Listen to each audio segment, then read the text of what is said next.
Welcome into an Inside Carolina podcast press coverage sponsored by Johnny T-Shirt, johnnytshirt.com, and Congruity. That is Adam Smith looking a little bit suntanned. I can't tell with his Aloha shirt on. Jeremiah looking fresh, also has a Maui shirt on. Oh, I Evan didn't even realize I Rogers. had this on. Oh, my bad. Evan Rogers and me sitting, I'm freezing in my bonus room, don't have heat in the bonus room. And Evan finally figured out how to get the hamster to run faster to get his Wi Fi working.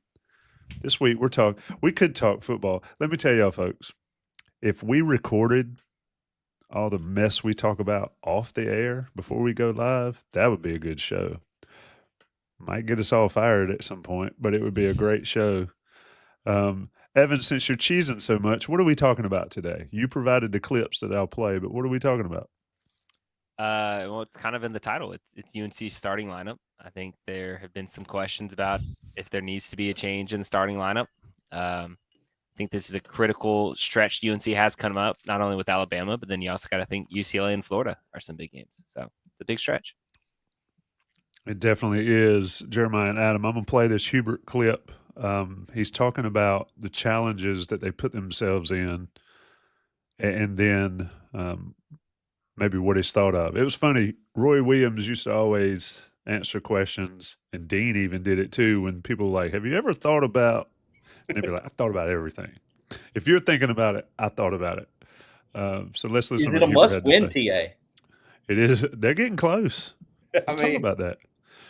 We're getting into it. We're going full on must win. Let's hear from Hubert. I don't know if it challenges it, but it's a position that I don't think is sustainable and I don't want to be in. You know, coming back from 18, 14, having to come back against Dayton, having to come back against Michigan State, Kansas, that's just not sustainable. It's nice to see that we have it in us to be able to come back. But it's a position that I don't think is sustainable. I think the position that we want to be at is to be consistent on both halves, and it really starts defensively. When you talk about being behind, and I said that 3 of the 6 quarters that we played in Maui, we allowed over 50% from the field, and I've said this to you guys, and I say it to the team. It all starts with defense. The success of this team is going to be tied to how good a defensive team we become and how good a rebounding team we become. It's plain and simple. It's right there. I've thought about everything. You know, it's a great question. You know, I've thought about everything in regards to what is leading us to being in those deficits in the first half. Is it rotations? Is it different starting lineup? Is it combinations? Is it because we were in Maui? Or, you know, I don't know. Those are definitely things that I'm looking at, and if there's something that needs to be changed or adjusted, I will, to put us in a better position to get off to better starts in regards to not having to come back in the second half, and we just got to do better at that. My first comments from Hubert is he said, great question. And Hubert's not one to say great question too very much. So shout out to that. Adam, I'll start with you first. I got the olds at the top and the youngs at the bottom. We're going to debate this. Even though I'm still irritated you guys are sporting your Maui stuff. Just like rub it in, dude. It's not even cool. Adam, what are the chances the starting lineup changes tomorrow night, Wednesday night against Alabama? Well, great question, TA. A little Hubert Davis there for you. I mean, if you take Hubert at his word, yesterday when we talked to him over at the Dean Dome, I would think the chances are high because, I mean, we all know everyone in the live chat, which is pretty energetic right now. I love it. It's good to see everybody again after a couple weeks being gone. But you know, if you take Hubert Davis with what he said the other day, yesterday, I would think it has to change. I agree with him. It is not sustainable to dig these holes. It's kind of crazy the deficits they've faced and the comebacks they've been able to pull off. I mean, they haven't been able to to finish it at Kansas. Like, I mean, you know, Auburn, Dayton, you're down 21 points to Dayton. Dayton's a good team. What was it? 14 to Michigan State. But, you know, I don't know if this is for another segment, but where I come down is if it's not working, which it's not, why not change something up? You know, what can it hurt? You're having to make all these comebacks.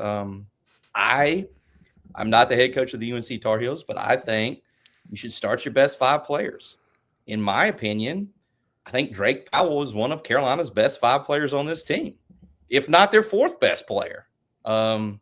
Maybe that's a debate that the chat could have. Who's their 4th best player?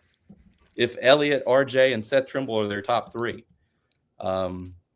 So me personally, and again, I'm not trying to jump ahead here, I just think I would have to get Drake Powell in there for Jalen Withers. I'm really down on Jalen Withers. If you want me to go rip Jalen Withers, I can do it. And I think Jalen Washington had a pretty abysmal stretch in Hawaii. And he's coming off a scoreless game against Michigan State where they just went away from him because they had to. I think he only had 2 points against Auburn. And no crime here. Janai Broome cooked him. And knew he was going to cook him. You could see it in his face. Like, I like this matchup, and I'm going to take my time and put a hurting on him. So, yeah, like, the chances, we'll see. Who knows? Could be the same starting lineup. He could like to have Drake coming off the bench, Van Allen Lubin coming off the bench. I think you need to change something, or at least try something different, given the way these first halves have gone lately. Jeremiah, and before I forget, folks, if you're on the Inside Carolina Premium message boards, you need to go read Trevor Marks' article, The Film Room, about the defense, because I think it all lies with defense, like Hubert said. And also Adrian Atkinson, Inside the Numbers, talking about the small scorers, the height-wise. But Jeremiah, okay, I think we're probably going to all agree that it needs to change the starting lineup. My question is, how does it change? Because Adam advocates subbing Powell for Withers. I don't know if I agree with that, simply because I think Withers can, now, that's a big word. It's 3 letters. It is a huge word. Can be better. I'm not sure Jalen Washington can be. So, Jeremiah, if you change it, how do you change it? Somebody in the chat said Lubin and Drake. Yeah. I guess I'll give my, potential, what I would change. I have a quick question for my fellow panelists here. And it's a quick one. It's a pretty easy one. What do all 5 of North Carolina's starters have in common? Pretty easy. Is this an easy answer, or is this one of those ones that it's like a secret handshake? They're all returners. They are all returning players, which Oh. means Yeah. I think early in the season, and I'm going to harken back to last season for a second too, when they went to the Bahamas last year, they actually used a different starting 5 every game of the Bahamas. Now, that's somewhat of an asterisk because Cade Tyson, good Lord, Cormac Ryan got hurt. Cormac Ryan got hurt against Villanova. So that's part of one of the reasons why they yeah, my bad. Why they, changed the starting 5 in that instance. But then after that, when they got back and played Tennessee, that starting 5, they carried through the whole rest of the year. So I think they learned a lot about themselves after that first tournament. And I think this next one right here, you actually have pretty much the same situation. You're coming back. Ironically, you're playing in the ACC, SEC again. But you just, had this long trip plus the Hawaii game right before Maui that allowed you to, kind of learn a lot about yourself. And so I think from that, a lot of what Hubert Davis was saying, now that you've had kind of a week to do less straight up game planning and more practicing, you get to see what you have and you get to watch the film for Maui. There's a lot that you've probably learned, and he detailed a lot of that stuff later. So you asked how I would change the starting lineup. I actually agree with Adam that Drake is the 4th best player on the team, but where I would slightly disagree, I actually, and it's kind of tough, but I think I would still keep him as more of your 6th man. The reason being, I know you do give up, some defense perimeter wise when you have Cadeau, RJ, and Trimble. Because you do give up some height. I don't worry about Trimble as much because I do think his versatility as a defender kind of it's enough there. But then also, if I put Drake in there, Drake is a more natural wing or even guard. So I don't know that you need that many ball handlers to necessarily start out a game. I would sub Lubin in for Washington at that 5 because I think what Lubin does, he can be a good screener. I think he's probably the best one-on-one defender of the let's call the trio Withers, Washington, Lubin. Let's call that the trio. I think he's probably the best post defender of that trio.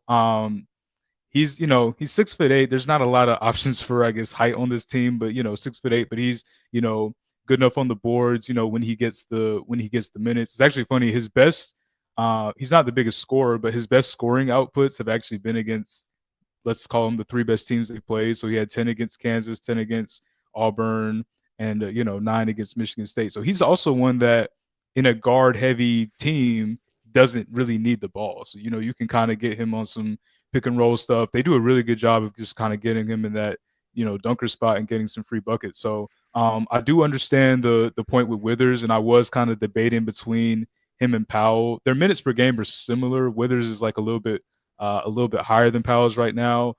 Maybe you can find ways to change that, like if Powell has the hot hand going late.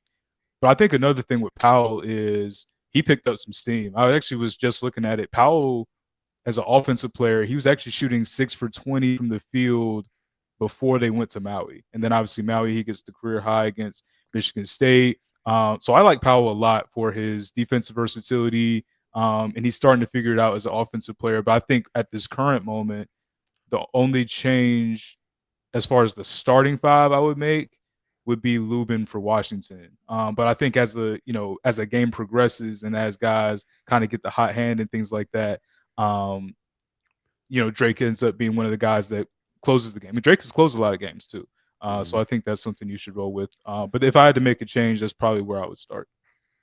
Yeah, it's not who starts, it's who finishes, correct. But, Evan, these starts are getting them buried early. I mean, you got situations. I can't believe they came back against Kansas. I think that was probably one of the more impressive performances for me in the Hubert Davis era, if you take Duke games out of it. And I mean the Hubert Davis era. To come back in that building against that team, a great accomplishment. But Evan, in Hawaii, they spent all that energy coming back. They got past Dayton, who I thought Dayton was a really good team. But the issue is the defense that the bigs are not providing. Does Lubin solve that with his size limitations? The one thing I like about Lubin is he's going to dunk it on the offensive end, but he's had issues on the defensive end, size-wise. Anyway, what do you think? Numbers, boy? I do have some numbers on the first halves. I mean, at this point in time, I would argue you would trust Van Allen Lubin much more than Jalen Washington on a one-on-one post-defensive possession. I don't think I have seen 3 good defensive possessions from Jalen Washington on a one-on-one post situation. I just haven't. I don't think he's been the rim protector that people thought he could potentially be. I don't know how many blocks he has on the year, but I don't think it's many. And I think offensively, he's been a limitation because he isn't a guy that is a back to the basket guy. He hasn't really been able to use the finesse game to its ability. I looked up today. I was shocked to find this. Jalen Washington hasn't hit a 3-pointer this season through 7 games. He hasn't made one. And he's only taken 3. He's only taken 3. But again, that was the thought in the preseason was Jalen Washington was going to be this guy who could stretch defenses out. Made one in the exhibition game. Remember at Memphis? Yeah, at Memphis. They ran a play for him on an out-of-bounds play. And he hasn't made a 3 this year. And let me ask you another question that's startling with Jalen Washington. How many blocks does he have? And does he lead the team in blocks? Does Powell lead the team in blocks? Powell and Washington are tied with 7. Okay. Seth Trimble has 6. That's a crazy number for Seth. But I went back and I looked at the first halves of the 4 teams they have played. I don't want to say high major teams because I guess Dayton technically is in high major. So I just qualified as top 40 Ken Pom teams because Dayton is actually 26th in Ken Pom. They're ranked higher than Michigan State. Like, that's a good team. But in the first halves against those 4 teams, Jalen Washington is averaging 1 point per game in the first half of those games. He scored 4 points in the first half across those 4 games. Jalen Withers is averaging 1.75 points per game. He scored 7 points across the first half of those 4 games. So UNC is getting less than 3 points in the first half from its starting front court in significant games this year against, quality tournament teams. So that's just something you can't have. I mean, you have to mix it up. And I agree that Drake is the 4th best player on this team. And I think it will get to a point where Drake Powell does start. I also don't know if it's the best time to start Drake against Alabama. I think a good game to start Drake would actually be LaSalle. It's a perfect game right in between Alabama, right before you go off on that 2-game streak of Florida and UCLA. But I do think there has to be something switching up at the 5 spot. I do think Van Allen Lubin needs to start at the 5. I mean, he started 26 games last year at Vanderbilt in the SEC. I mean, SEC is a better basketball conference than the ACC right now. People might get mad at that. It's a fact. So it's a guy who has plenty of Power 5 experience. I think right now, I would probably go Jalen Withers and Van Allen Lubin at your front court. But I think Jalen Withers has a pretty short leash for that starting spot. I think he had really strong moments against Kansas, and I thought he really struggled in Maui and against Hawaii. I just think, you're kind of seeing there's a diminishing returns factor with Jalen Withers. Once you get past that 15, 20-minute mark of playing Jalen Withers, it kind of levels off. And when you have a diminishing return that's so low on a player like that, that's usually the making for a role player. Role players are good players for 15 to 20 minutes. That's a role player. So I think there does become a point in time where Drake Powell certainly can be the starting 4 on this team. And when you look at, Withers, or when you look at a Powell and Van Allen Lubin combination in the front court, on paper it sounds, really short. But the front court they have now that is, quote unquote, their tallest front court on paper isn't rebounding well and isn't strong enough defensively inside. And I would argue Van Allen Lubin is their strongest post defender. I think he's probably their best rebounder. And I think Drake Powell is more active on the glass and has a higher potential of being a better rebounder than Jalen Withers does. Whether that happens against Alabama, I don't know. But I do think there has to be some switch up for the Alabama game. And I think there will become a point in time where Powell is starting for this team. Evan makes a great point that, we could tomorrow night, Alabama could start 3 6'11" dudes with the injury to Reitzel, who I think ruptured his Achilles the other day for Alabama. So yeah, maybe switching it up might not be the best formula for UNC if you've got not the twin towers, but the 3 towers at 6'11", 6'11", 6'11". But I guess my overall point, TA, is I just think that with this Carolina team, you just have to – it would be beneficial to just divorce yourself of the idea that, well, we have to have our tallest guy at the 5, and we have to have our second tallest guy at the 4, and they'll be the power forward and the center. I just think you got to get away from it. It's just not there. Like right now, as this team currently is constructed and playing, I think you just have to – this is just my opinion. I think you just have to put your best 5 out there and go. And sure, you're going to be super small if you've got Drake Powell at the 4 at 6'6", like 195, 200, and Van Allen Lubin at 6'8" at the 5. But screw it. I mean, like the in vogue term since the Golden State Warriors went crazy years ago was positionless basketball. Just put these dudes out there and let them play. I personally greatly enjoy interviewing Jalen Withers. I love talking to the guy. He's great. He gives you great insights. We wouldn't have known that James Brown went in there and cussed him out at halftime at Kansas if Jalen Withers flat out hadn't told us when he came in the locker room in Lawrence, Kansas. He's writing stories for us. Yeah, I like the guy. But, my God, he has the worst hands I have ever seen in my life. How many times do you see Jalen Withers struggle to catch the ball? Or how many times, at least once a game, does Jalen Withers blow a layup or a dunk? He tried a putback dunk the other day in Maui. What the hell was he doing? Like, I just don't even get it. Like, there was no chance. We were joking. Me and Evan and Jeremiah were joking. It's like when you play pickup ball and some guy goes in and all hard and tough and bricks the dunk just so you can be like, oh, about cuss, sorry. Oh, crap, he can dunk. He can jump. He can touch the rim. Whoa, he can touch the rim. Oh, damn, I better watch out the next time he comes through. I looked at Jeremiah. Jeremiah probably wants to punch me in the face because I look at him once a game and I'm like, Jalen Withers can't catch the ball. I said it to him at Hawaii about 2 minutes into the game when I think it was Cadeau found him on a beautiful little pass underneath, blows the layup, completely blows it. Then I looked over at him the other day. We're out there in Paradise. I looked over at him the other day, and here's Jalen Washington going off 1 foot trying for some putback slam. I just don't even know. Now, sure, he was instrumental in the comeback at Kansas. Those threes he hit were absolutely essential. I just think what Evan said. I think you've got to reassign some roles here, and I think give Drake Powell the confidence that put him in there and give him the confidence. He's better than Jalen Withers. It's just flat out better. Ian Jackson's pretty good too, by the way. You saw how he played in Hawaii. It's time to start shifting around some roles, in my opinion. I just think you cannot stay married to the fact with this team that, well, we got to put Jalen Washington at the 5 because he's 6'10". I just think you can't do it. Jalen Washington scored 18 points against American before they left to go out to Hawaii, and he looked good. And then I think he scored, you'd have to look, I think he scored 19 total points in the 4 games in Hawaii. And it ended on a 2-point game against Auburn and a 0-point game against Michigan State.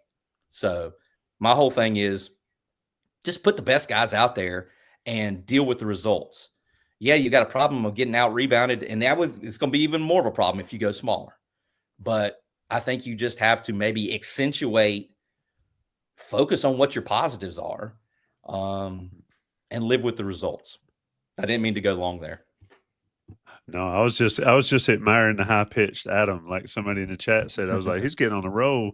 I hope I don't have to mute him if he starts cussing and stuff, but it was you're right. Let me talk about Johnny T-shirt right fast. I'm going to make it short. Johnny T-shirts for Christmas. Johnny T-shirt URL at the bottom of the screen. Go check them out. They're sponsors of the podcast, great friends of Inside Carolina. Great sales. And if you're an Inside Carolina Premium subscriber, and I'm going to tell you, folks, if you're young and you need a Christmas present, get somebody to get you an Inside Carolina Premium subscription because it is on fire on the message boards, the news, the scoop around the football coach, recruiting. I mentioned Trevor and Adrian Atkinson's work on the basketball side. I mean, it's just an unbelievable time to be at Inside Carolina.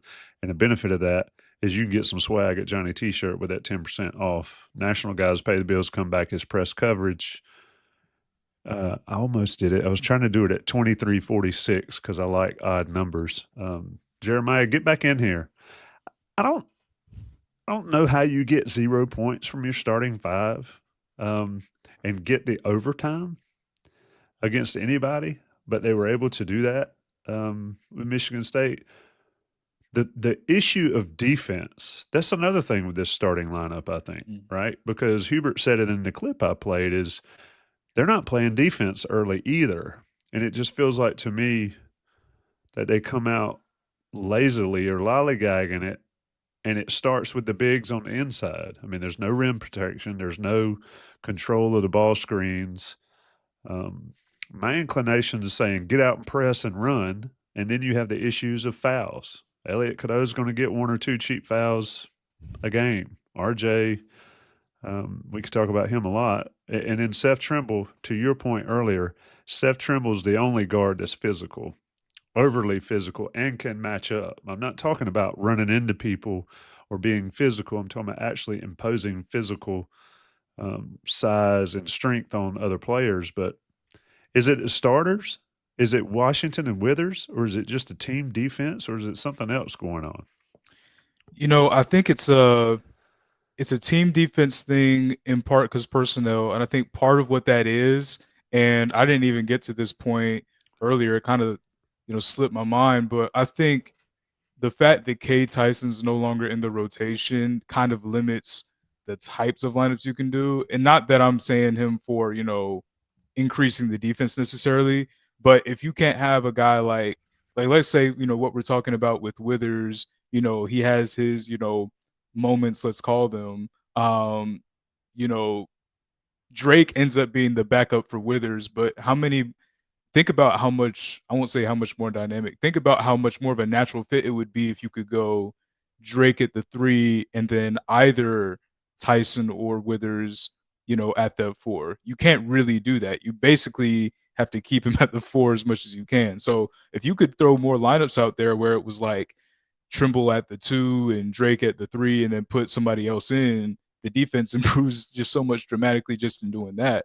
But since you are slightly thinner at power forward than you probably thought you were going to be, now you end up pretty much getting in track meets with people and trying to outscore them rather than, and we saw some of the, defensive issues, if you will, in the backcourt last year when guys would post up RJ, guys would post up Elliott. So when it comes to those type situations, I think somewhere like Elliott, he does a little bit better if you ask him to, kind of get steals or, make kind of the more, I guess, obvious plays defensively. I think sometimes if it's just like a straight, one-on-one, there's a scorer, it's not necessarily the same. And then, the same kind of goes with RJ. So overall, I think it probably is more of a team defensive thing. They're going to have to try to get creative. I mean, there are times, and Adam can attest to this too, I remember, and especially in the Michigan State game, where they just get caught in these switches and they have, just these really bad switches. It was kind of funny seeing some people on Twitter posting the highlight of Booker dunking on Cadeau. I don't know if he saw him. It's just like he had an open, kind of lane in the paint and he just kind of goes over the top. Now, if you're Elliott, obviously you have to, contest it. But what ends up happening is you just kind of, I think, and Adam, correct me if I'm wrong, I think it was the Dayton game where the 7-footer was guarded. He was switched off on I think on RJ or something like that. Like it'll be times like that where they just get caught in these switches a lot of times, and again, and they give up these wide open shots. You know what I mean? That's the other thing, yeah. Where Jalen Washington gets lost, and like that 7-foot Frenchman from Dayton is just at the top of the key, lining it up. He could test the wind if he wanted to, like lick his thumb. You know what I'm saying? He could find the laces. So a lot of times in some of those pick and pops too. That's another really good point. Like some of these centers, kind of get open from these looks from 3. So yeah, they have to definitely figure out what they can do schematically, because like if they don't have this, I thought last year's team at parts of the year, especially, they had this win streak at one point. These guys are barely scoring 60 points, still winning some of these games. And this year's team hasn't quite been able to figure that piece out yet. So they're gonna have to, as a collective, like I said, just figure something else out. Obviously, it starts with lineups. But what can you do on the court to just get better matchups out there? Evan, let me give you some numbers if I can find them right, guys. It's great. This great work, great radio. Anyway, go read Trevor Marks's article, folks, if you haven't seen how bad defensively this team is. So my final debate question is: it press and run, 5 best players, Lubin and Powell, Washington and Withers come off the bench. Cade Tyson, the way they run plays for Withers or Powell sitting in the corner, that is what they envision Cade Tyson to do. But the problem is you can't make 1 3 and give up 2 or 3 of them on the other end. You got to be a net positive when you're out there, and he's struggled at that. Maybe he'll get better, but what's the solution, Evan, for all of it? I kind of, at times watching this team, you kind of wish for the old Roy Williams, Dean Smith thing where they just put the blue steel in. You guys are going to sit and watch. We're going to get our butt kicked, but you're going to sit and watch these dudes at least play hard at times. But, Evan, what you got? Well, Hubert did that a little bit. Was it the Dayton game that James Brown got in early? Or I'm trying to think. There was one game in Maui that James Brown was Dayton. played. Yeah. Yeah. And he kind of, Hubert was kind of just letting the front court guys watch. I think with this team, there's a couple of things. Part of it defensively is personnel and ability. I think there's going to be an issue with rim protection. There's just no resistance at the rim, and that's why you're seeing a lot of these open lane drives for a lot of opposing teams. The stuff that Adam was talking about with like the pick and pop threes or some of the open outside shots that UNC is giving up really comes down to communication. And there has been some pretty porous on and off the ball communication defensively from UNC. And I can tell that from watching on my TV, not even being there at the arena. And I'm sure Adam and Jeremiah can second this. Hubert mentioned it, like it's a quiet team in terms of the personalities. They don't have a guy like yelling out on defense. Like, I mean, Harrison Ingram was super loud. Cormac was super loud. Even Armando super loud. Heck, if you want to go further back, Pete Nance was loud as hell on defense. I mean, you could hear him where we were sitting at the Smith Center. UNC doesn't have that defensively right now, and I think that's where they're getting lost a lot. For as much as I want to praise Ian Jackson for the steps he took offensively, there's some moments off the ball defensively where he just got put in a blender. I mean, he was just lost. And I think it's a systematic thing when you have that going down all the way to your 6th, 7th, 8th man. So that's something that you can actually fix. You know, that's not a personnel roster in a like ability factor of this team. Like, you can be a more vocal team. You can be a team that's more connected defensively, and that's going to take time. And you think back to last year, that Oklahoma game was really a turning point for this year, for that team defensively. Like, if you look at the numbers, they're not nearly as bad at the beginning of last year, but UNC was not a good defensive team to start the season. I mean, I can't go back and look in the archive, but I'm sure they were, I think, outside the top 40 or 50 in KenPom in defensive adjusted rating. They weren't rebounding too, Evan. Rebounding. I think they were. Yeah. That was where they drew the line in the sand too in December. Certainly. Yeah. So was that line? And I think they were 98th in defensive efficiency, adjusted defensive efficiency last year around this time. They're 152nd at the current moment. So is it drawing a line in the sand? Is it, you say it's fixable? It's fixable to an extent. Like, I think there is an ability for this team to be good defensively. There just has to be a collective buy-in. I think last year you saw a collective buy-in from Cormac Ryan and Harrison Ingram after that game against Oklahoma. And I think there's a possibility for, like I said earlier, if Drake Powell is starting by the UCLA game, I think that increases the defensive capabilities of this team by a mile. Even though he is smaller than Jalen Withers, Jalen Withers has moments of laziness defensively. He just does. I mean, watch Jalen Withers box out on a free throw. Watch it. It's bad.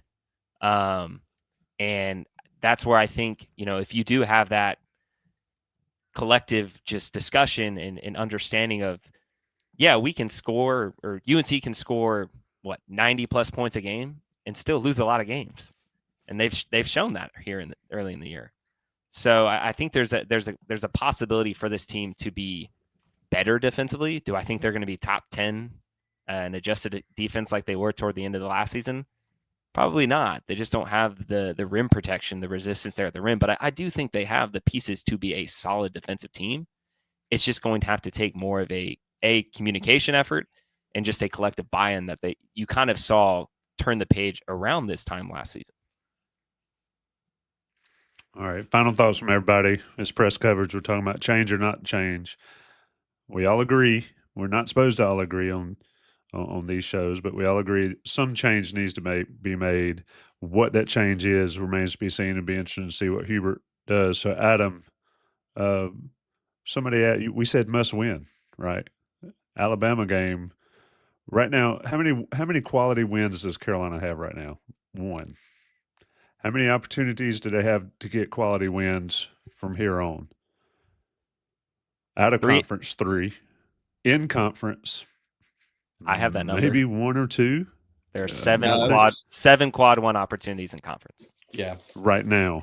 How about this? Here's this for a crazy stat. UNC's game on against Georgia Tech on Saturday is a quad 4 game. Quad 4. And there are 3 teams in the ACC ranked lower than Georgia Tech in the net. Huh? Virginia Tech is ranked. Virginia Tech is 235 in the net. They're terrible. But Elon is 80. Conversely, Pitt is what, 5th in the net right now? Yes. I mean, Pitt's up there. Clemson's up there. UNC, I think, is 26th in the net when it came out the other day. There's another team up there. I'm trying to think. There's 4 ACC teams ahead of them. There are 5 ACC teams in the top 30 of the net, I believe. What is who's it? that? Who's that 5th team? That really good team that someone said would make the NCAA tournament. Oh, geez, Louisville. What is it? Louisville. The Cardinals I are don't like that, Kelsey, and Evan won't shut up about Louisville. They're gonna make the tournament. But yeah, UNC right now has 7 quad 1 opportunities. I think it's both the Pitt games, both the Duke games. They play Clemson. The game at Florida State actually right now is quad 1 because Florida State is 67th in the net, and the game at Louisville is quad 1. So those are your 7 quad 1 opportunities in the ACC play. As of December 3rd. As of today, I mean that could change, in an instant. I mean, right. I don't think it's Florida. Yeah, the last Florida game State. in February. Florida State probably will not stay as a quad 1. Like Louisville, I believe, is January 1st, New Year's Day, and Evan's talking about like the 3rd to final game of the regular season. Yeah. But I mean, parting shots. TA, is it a must win? This is one of your trademark things here. What do you got? I mean, I believe at some point, I get it. You play a hard schedule. It's cool. It's like, look at this unbelievably hard schedule. It's making us better. But does it matter if you don't win? And I think, is it a must win? No, they'll have opportunities, and there's still a tournament at the end of the season that you can get into the tournament. But I think for momentum purposes and all, you got to find a way to win this one. The Smith Center should be rocking. You lost 2 out of 3. We all talked about how winning 2 in Maui would be a success. They didn't do it. And all 3 games played out the exact same way, other than the Dayton game that they were able to get. And flat out Auburn, whew, that's a tough team there.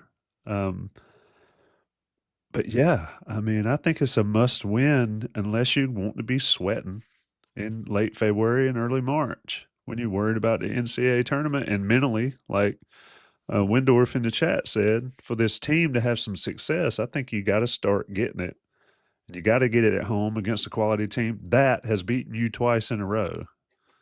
And sent you packing last year. And I know rosters change and all that, but the main characters in that game will be on that court tomorrow, save for Armando Bacot and Cormac Ryan and Harrison Ingram. But you also got a kid that's coming home, playing at a school that he probably should have been at, and it's just a lot to go on.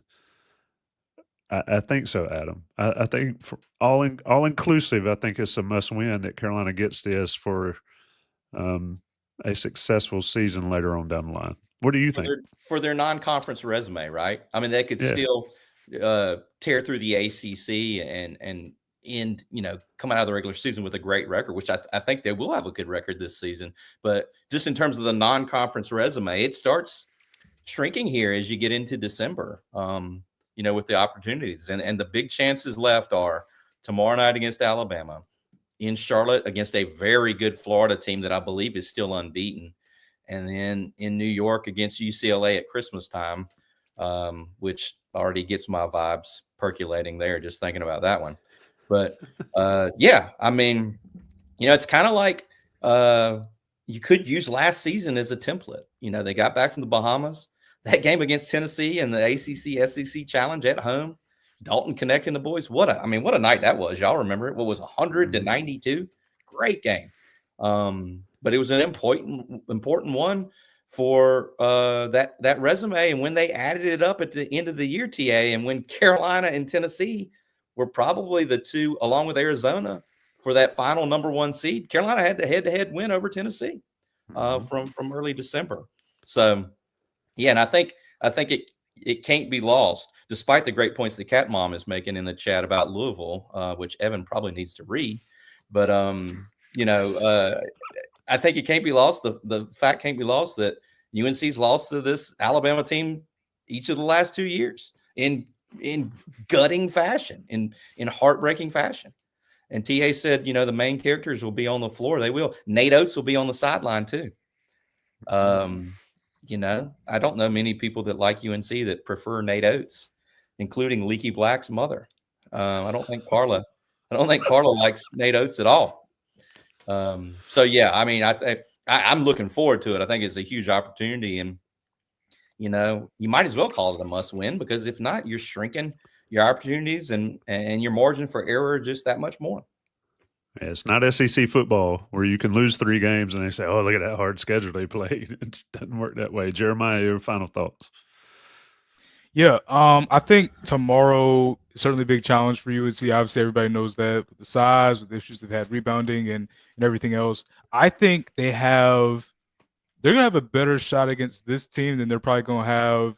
I'm gonna be very basic here. Than they're gonna have against a lot of these other, top non-conference guys that they're playing. And like I said, I'm going very basic because of the fact that they're at home. I mean, I remember this time last year, I wasn't sure how that Tennessee game was going to go for them. I really wasn't.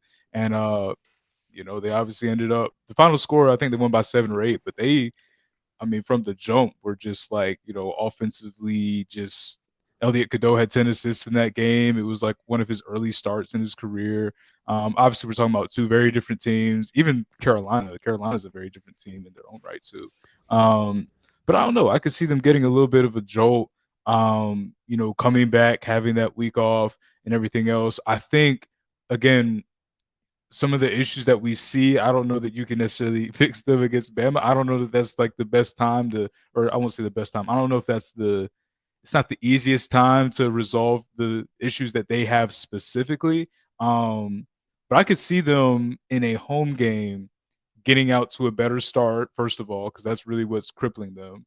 I could see them in a home game get off to a better start offensively. They're just going to have to get to a point where they're not going one-on-one all the time. I think where they fall apart sometimes with these leads, and they do kind of, if they get enough stops, they correct it. But what digs these holes for them is like they get too much like into like the one-on-one play, I think, and the ball stops moving and they don't take good shots when they do that a lot of the time.